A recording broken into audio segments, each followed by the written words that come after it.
Self-awareness. It might be the quintessential human skill. According to some people, that's the very definition of sentience itself. What it means to be human, to be able to think, to be able to reflect, all comes down to your ability to be self-aware. Now, the cool thing is that you already know that you are self-aware. That's part of the human condition. You're able to think about your own thoughts. You're able to notice what it is that you're thinking. So great, you already have fantastic self-awareness. But what if we consider that this, like every other skill, like every other trait that people have, exists on a spectrum? Some people are going to be quite terrible with their self-awareness. Some people are going to have these constant moments where they have no idea what they're doing, why they're doing it. They're sort of locked into their own perspective and have no ability to get outside of it. And other people are going to be fantastic with their self-awareness. They're constantly aware of what they're doing, why they're doing.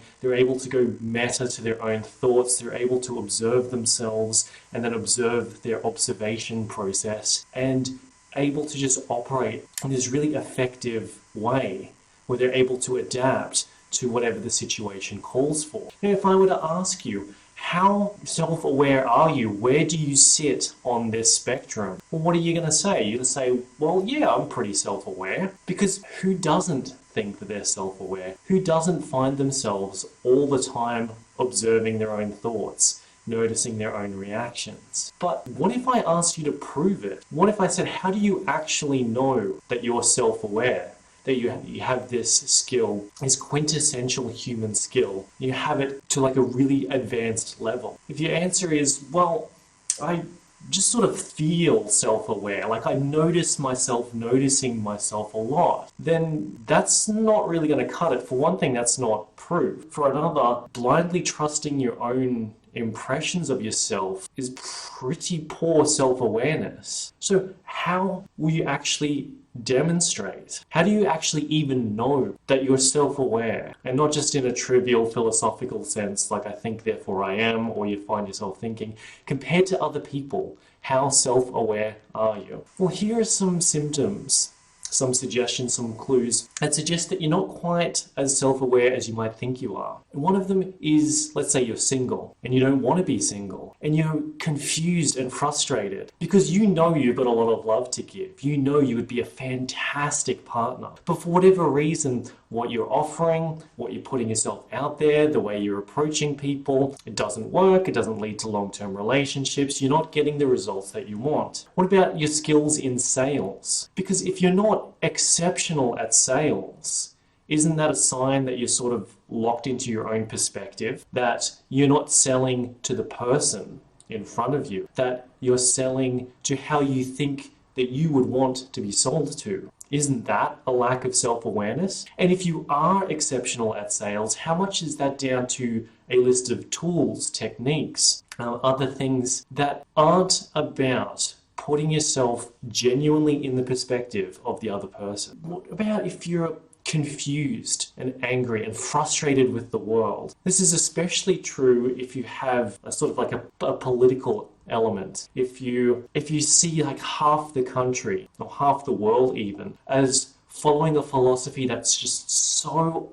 obviously wrong and cruel and misguided and based on hate, and if only everyone believed what you believed in terms of politics, then you'd be able to roll up your sleeves and finally get things done, finally start making a change to the world. If that's how you see things, isn't that a lack of self-awareness? If you believe something strongly, but you're not able to articulate the best arguments from the other side. I mean the arguments from people who are intelligent, who are educated, who are compassionate, who are driven by a genuine desire to improve the world. People like that can still disagree with you, and until you can articulate exactly what that is, isn't that a lack of self-awareness? And the big clue is that you're just feeling like unfulfilled and unhappy, because we're social creatures. If sentience, if self-awareness is the quintessential human skill, it's because we thrive when we put ourselves into the perspective of others. It gets very lonely when we get locked inside our own perspective. What if all of that could be different? What if self-awareness is a skill that you can learn, that you can practice, that you can strive to be better at. And I know some of you are thinking,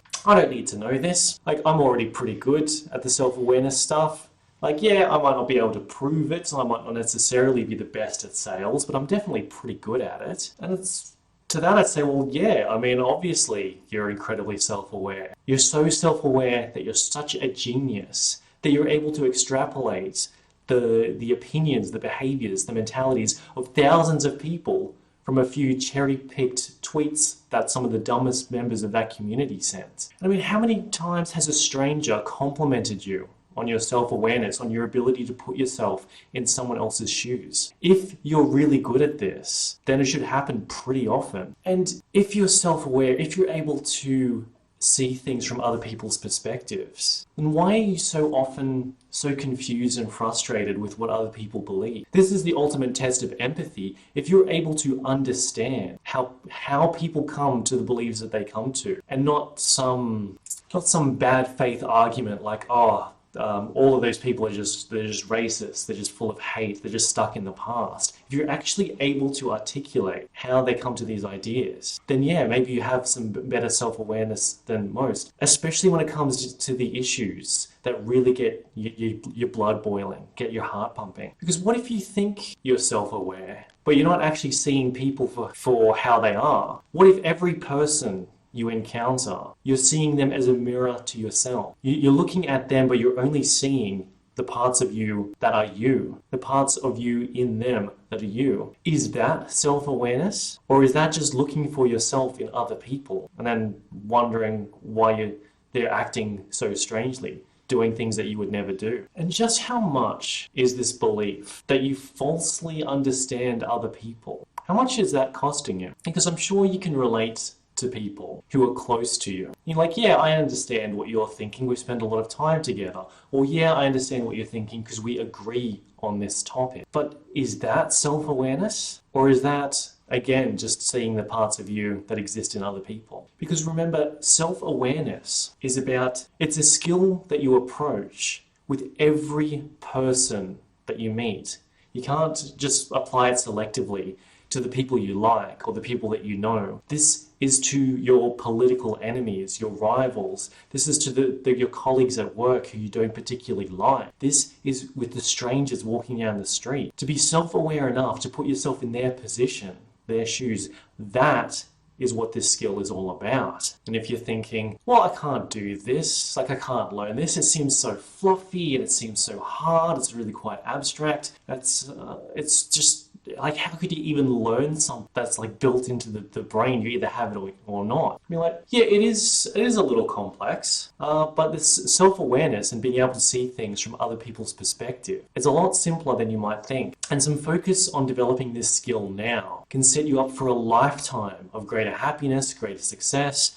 I mean, no results are guaranteed, of course, but this really stacks the odds in your favor. How could it not? If sentience is the quintessential human skill, then being more human can only help you thrive and succeed more. When you're concerned about losing your job to artificial intelligence, everyone keeps saying, like, the best way to make yourself irreplaceable is to be more human. Ideally, the best parts of being human. And because few people even think about this stuff, few people are even considering just whether they're self-aware enough, whether they have the sentience to the degree that maybe they could or should, then doesn't it mean that by focusing on this and developing this, you're going to be more unique, more interesting, more successful, more valued, better able to serve the people close to you? Because, I mean, how hard is it to continue being how you've been going? How easy is that compared to taking some time and focusing and developing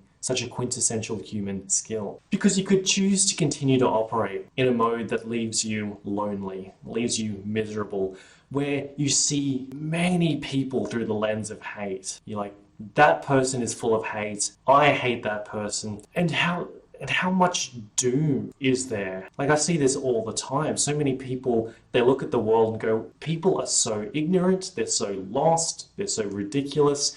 What hope is there as a species? Well, if we continue to fail to see each other the way we really are, then yeah, things are pretty bleak. But I have a lot of hope that people are starting to come around. The internet has connected us in ways that have just only served to divide us. But people are starting to wake up to this.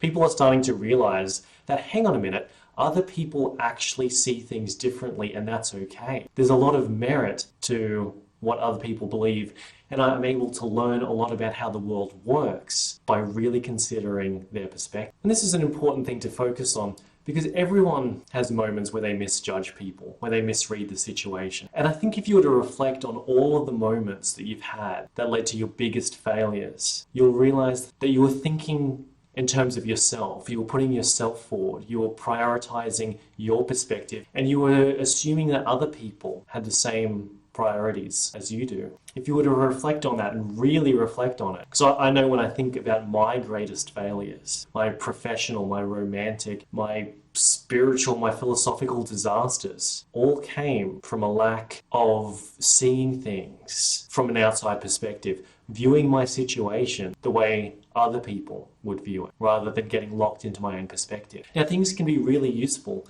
when you have a framework in which to apply this sort of stuff. Because how did the heroes of the past achieve such amazing things? Did they focus on themselves? No, they got what they got, and they did what they did by clearly seeing what needed to happen and clearly seeing how they had to rise to the occasion. And most people aren't getting the respect that they feel they deserve because they aren't giving the respect that other people deserve. Most folks go through life seeing themselves when they look at other people, and is that how you respect someone? By projecting? How likely is someone going to give you what you want, whatever that is, when you can't even see them, when you look at them and you just see a warped version of yourself? And it's only fair that you listen when people tell you something. If you prejudge them or their situation, then your relationship with them is in jeopardy. And how stable can a relationship be when you undermine it? And people matter.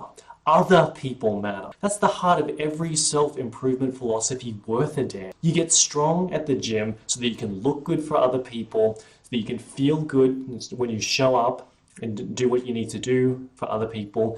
You become strong so you can protect other people. You achieve success by serving other people the way they need to be served, and so that you can provide for the people closest to you. And when someone says that they're struggling with something, how do you react?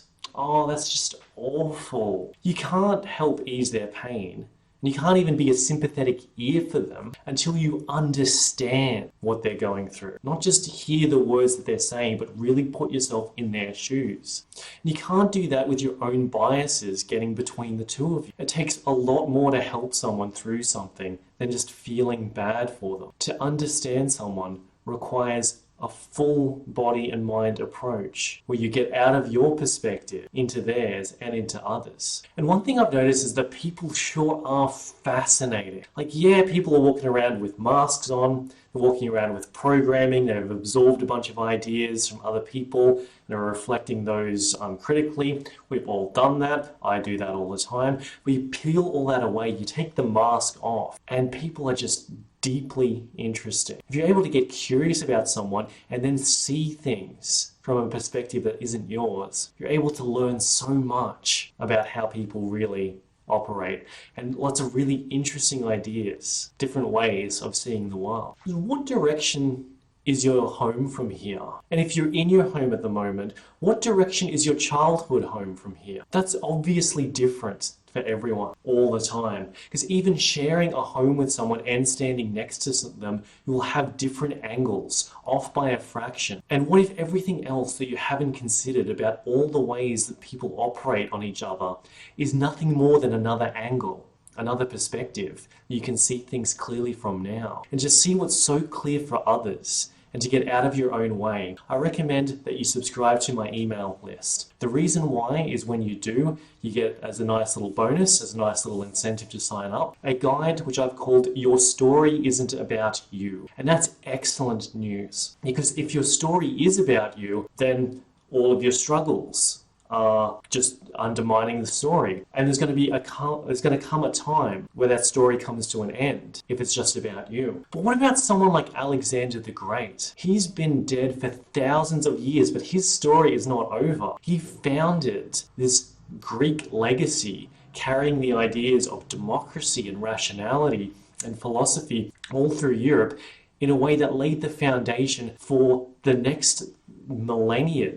And that legacy of his is still playing out today. So what if your story isn't about you? What if your story is about the people around you? Well, in order to then live that story, in order to be the hero of your own story, the protagonist, to even feature prominently in your story, you need to be able to get out of your own perspective and see things through the eyes of others. And this guide, Your Story Isn't About You, outlines over 24 ways where you're failing to do that, where you have these failures of sentience that get in the way of you understanding people, helping people, gets in the way of your own happiness. If you know what to look for, you see these patterns of behavior all the time. But seeing them in other people is useless. It's worthless because you don't know what's caused that behavior. But when you see this behavior in yourself, you know that this was a moment where you let yourself down. This was a moment where the quintessential human skill escaped you for a moment, and then it led to something that you just didn't want. Learning how to spot this in yourself is the first step in order to overcome it. And so you can download Your Story Isn't About You by subscribing to my email list at this link.